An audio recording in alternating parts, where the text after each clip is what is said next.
Ayan o, walang pag-asa na mananalo si Risa Hontiveros. Hindi niya maabot yung pangarap niya. Ayan o, hindi niya maabot yung pangarap niya na magiging pangulo o magiging sunod na pangulo. Hindi talaga niya maabot. Kaya hindi daw siya mananalo dahil sa pansariling interes lamang at hindi sa kapakanan ng bayan. Pansariling interes lang po kasi ang iniisip niya, hindi talaga sa bayan. Ayan, pagdating sa dulo, may isang babae ang magiging sunod na pangulo at yan po ay hindi si Risa Hontiveros. Hindi po si Risa Hontiveros ang susunod na magiging makaupo sa trono. Isang babae siya, isang babae. Babasahan po natin ang tarot card si Risa Hontiveros kung mananalo ba siya kapag tumakbo siya pagkapangulo sa 2028 presidential election. Titingnan po natin sa card kung mananalo ba siya kapag siya ay tatakbo. Tarot card lang po ito, nasa inyo na po kung maniniwala kayo o hindi. Basta ako babasahan ko lang po o titingnan ko lang po sa tarot card kung mananalo ba si Risa Hontiveros. Kaya magagalit tarot card lang po ito. Titingnan po natin. Sana po natin.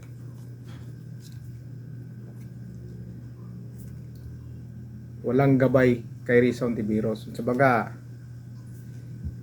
hindi siya gagabayan ng kanyang anghel kapag siya ay tumakbo. Walang anghel na gagabay sa kanya. Pag tumakbo siya, hindi siya gagabayan ng kanyang anghel. Hindi, mahina yung puwersa. Mahina yung puwersa ni Risa Hontiveros. Mahina yung puwersa nila. Ayan. Sabaga, kung tumakbo siya, mahina ang puwersa nila, babagsak po yung puwersa nila. Dahil napakahina. Babagsak po ang puwersa ni Risa Hontiveros kapag siya ay tumakbo sa pagkapangulo. Dahil mahina po ang puwersa nila. Mahina.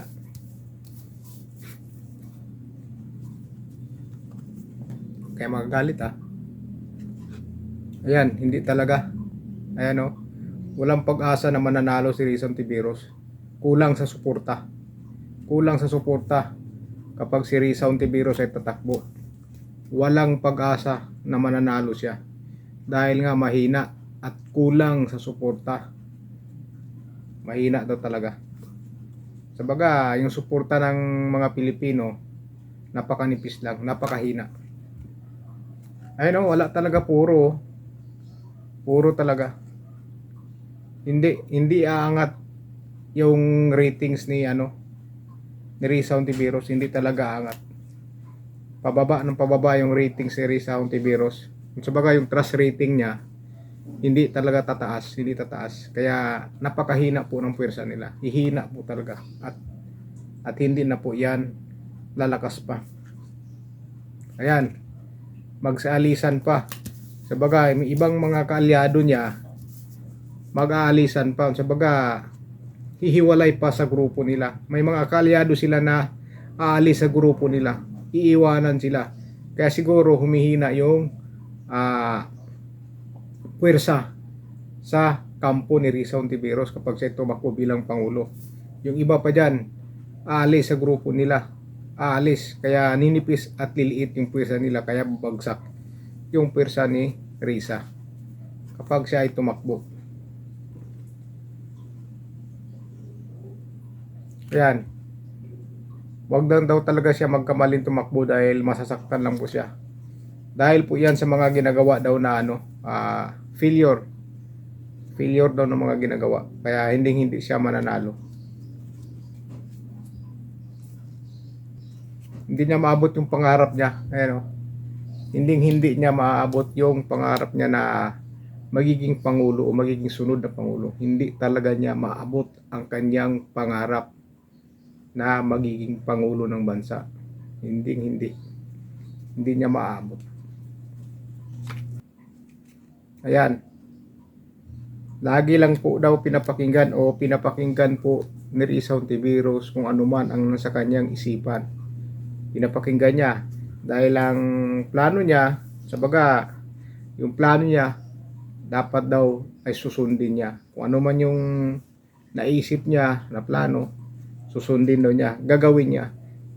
Plano niyang tumakbo pagkapangulo, gagawin niya yan. Gagawin niya yan. Ano? Nung akala nila na maabot nila lahat yung pangarap nila, marami siyang gustong ma-achieve sa buhay. Sabi dito sa card, maraming gustong maabot si Risa Hontiveros. Marami siyang hinahangad, maraming hinahangad. Kaya siguro tumakbo bilang pangulo o tatakbo pagkapangulo kung tatakbo siya. Ayan. Ayan. Mukhang pa, makakasuhan pa siya. Makakasuhan. Hindi ko alam ba't siya makakasuhan. Makakasuhan at mapupusasan pa siya. Mapupusasan. Hindi ko alam kung bakit. Basta mapupusasan daw siya dito eh. Yan o. Iba po yung gumabay sa kanya. Iba po ang gumabay sa kanya. Iba. Sabaga, nilayuan siya ng kanyang anghel, kaya ang gumabay sa kanya, sa kadiliman ng gumagabay sa kanya. Kaya, mawawala sa kanya kung ano man mayroon sa kanya ngayon. Mawawala. Kung malaki yung katungkulan niya ngayon bilang senador, susunod na mga panahon yan ay mawawala po at mawala na siyang mahawakan na posisyon sa gobyerno. Mawawala ang lahat. Yung mga pangarap niya na maging pangulo, kung ano man ang gusto niyang pangarap na mga katungkulan sa bansa, yan po ay mawawala. At pati pagka-senador niya, mawawala yan. At mawala siyang pwesto o mawalan siya ng pwesto sa gobyerno. Wala na siyang mahawakang pwesto. Yan po daw ang mawawala kay Risa.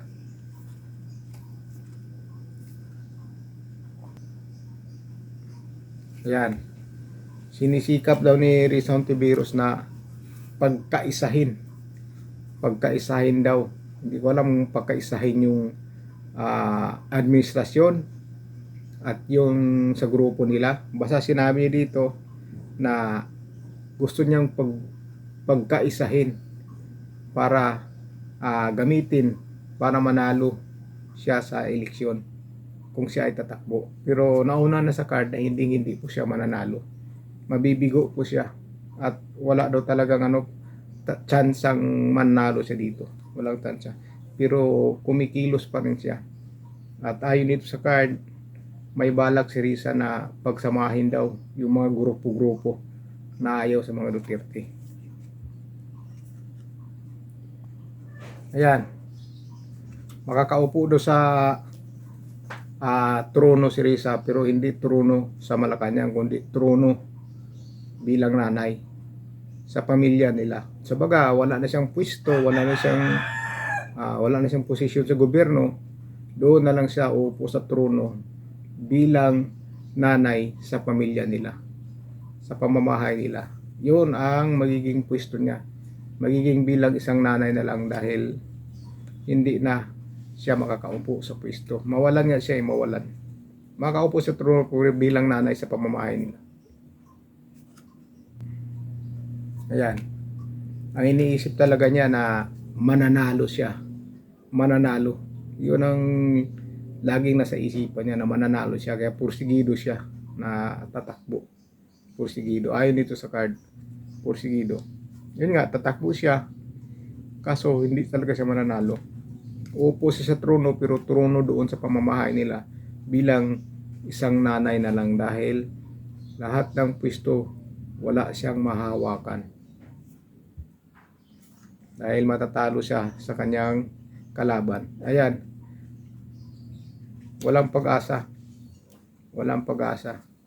Ano na lang, parang tubig na umaagos yung mga pangarap ni Risa na gustong maging pangulo. Dadaloy lang. Sabaga, hindi niya makakamit.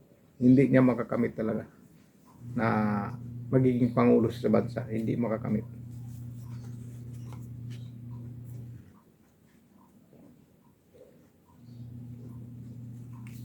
Kaya hindi daw siya mananalo dahil sa pansariling interes lamang at hindi sa kapakanan ng bayan. Pansariling interes lang po kasi ang iniisip niya, hindi talaga sa bayan. Kaya yung pwersa nila mahina dahil nakikita ng tao o makikita ng tao na ginagawa niyan sa pansariling interes. May intensyon siya sariling interes. Yun lang yung gusto niyang mangyari, maabot yung sa pansariling interes niya. Gusto niyang maabot yung pansariling interes niya. Kaso mahina yung pwersa dahil karamihan ng tao hindi po naniniwala sa kanya at galit po sa kanya. Ayan, yung pwersa talaga niya babagsak. Babagsak yung pwersa niya. Yung akala niya na mapagsama niya yung iba't ibang grupo kasama ang administrasyon, kahit makuha niya lahat ng mga yan, babagsak at babagsak pa rin. Dahil sila lang naman yung grupo. Pero yung mga tao na mga mamimili kung sino ang maging sunod na Pangulo, hindi po niya makukuha ang loob. Hindi po daw talaga. Kaya yung pwersa niya wala, babagsak at babagsak. Yan. Mag-alaga na lang daw siya ng hayop o aso ba. Mag-alaga na lang siya. Doon siguro sa pamamahay nila. Mag-alaga na lang siya kung anumang hayop ang gusto niyang halagaan. Dahil mawalan nga siya ng pwesto. Sabaga maging libangan na lang yan. Yan may gusto siyang isang pinuno na gusto niyang aawitan na kukampi sa kanya. Pero pati yung pinuno na gusto niya magiging kakampi ay kasamang babagsak sa kanya. Kasama.